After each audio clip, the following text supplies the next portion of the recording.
My topic is all about narration. Narration is a pattern of development in writing that is used to tell a story or focus on set of relating events. Being able to communicate events is a useful skill because your ability to tell stories could help you prove a point, which is what you almost constantly do whenever you communicate. Therefore, narration is very essential, especially to each and every one, in making details in a particular event. Once again, narration is a pattern, meaning a tool that we must use with the correct pattern, with the correct sequence on how we are going to tell or narrate in a particular event or a story. When I was a kid, diba, so buunta sa atong ginikanan parents nga magpalit o kanang magpalit sa tindahan, diba, with details, with a piece of paper and written the which to do the task. First, manto ka dito sa tindahan. Primerong paliton, oil. Second is suka. Third is tinapa, di ba? And by that is a way of an example of narration. And pag wala po ito ang papel, narration must because it is a kind of a skill, because it is a skills, right? It is a skills of a particular person and how she are going to narrate. Because pag bisan asa ka mo to, especially pag mo ka sa birthday or in a church or in a seminar, there will always be a question after, and we once when you once at home, diba, your parents or your brother or siblings were gonna ask you what are the events, what's happened on the place you went for, diba? Pamuntanan kita sila o kinsa ang kanang nagsupi, nakapasikuan, diba? Nga na in kanang unsay mga gipangbuhat, we are always prone for the questions, and we must always remember that in every questions dapat we are fully equipped to answer their queries, because without the communication, without the events, and without might be the questions, life would be boring, diba?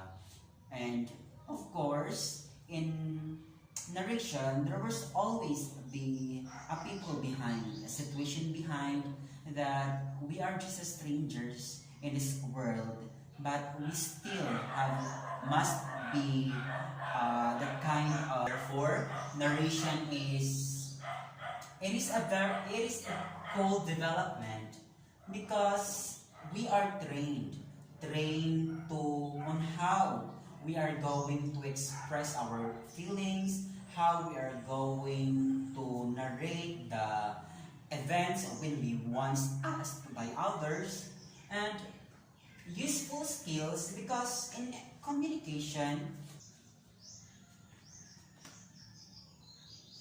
yes, in narration,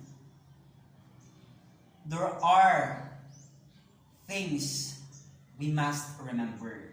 And these are the elements of the short story. I know that some of you are familiar with these words.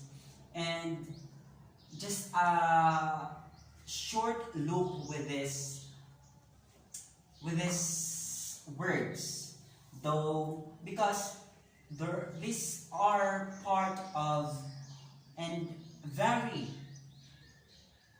indeed these are highly needed in narration. First is the plot, characters, settings, theme, point of view, mode, or the atmosphere, the tone, the language and the style, symbolism, flashback, foreshadowing. These elements are visible in every narration that we are going to do. First is the plot, diba? Plot is the ordered sequence of the event, and the characters are the people who appears in the story. Settings is where the time and the location takes place. When we say theme, diba? Theme. The theme is it is the main, tells the main idea of the story. Could be the theme is love, jealousy, heroism, and many more. When we, and the point of view, it is the method of narrating the story, right? Pag may ingon po taog mode and atmosphere, it is the reflects the predominant of emotions or attitude that the author wants to tell in its own piece.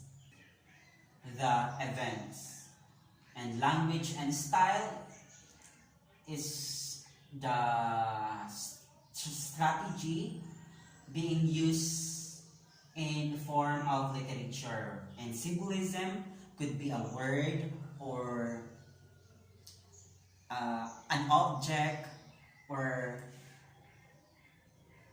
a praise, a scene that has a meaning that or symbolize which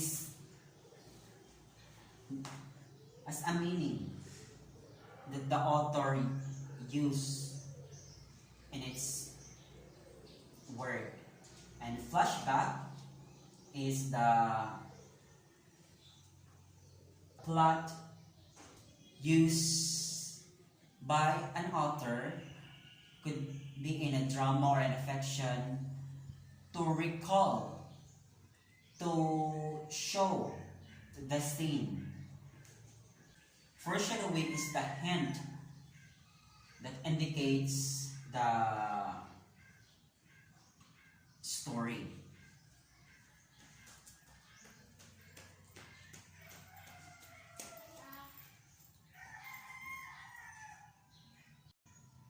Therefore, we must not forget these all elements of this short story. Because in narration, once we narrate, dili lang na siya nga magpatakak ka o istorya. It must have that sense when we once narrate, with a content especially that our audience or the readers have that ideas, di ba? Na makasabot sila sa kung unsa ang atong ginarrate. Because in narration, in telling stories, in narrating events, thought is the main important thing that we must to aim. Why does I include these three? Because in narration, again, must be synchronized. And this part of essay will help us to give more clarification in a sequence of narrating stories. When we want introduction, of course, start with the greetings, start with a quotation, and some are start with a Bible verse. This introduction, body, and conclusion not just only good for in a form of writing or in a form of essay, but of course it is also important in every narration. And the body includes its important kuanang yun kanang pinaka unod sa imong topic, and in a conclusion to sum up the introduction and the body, which tells the good ending of your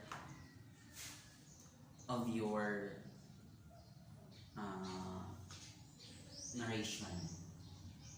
All for my topic of this day, and I wish you all the understanding that I hope narration gives us an idea to tell the story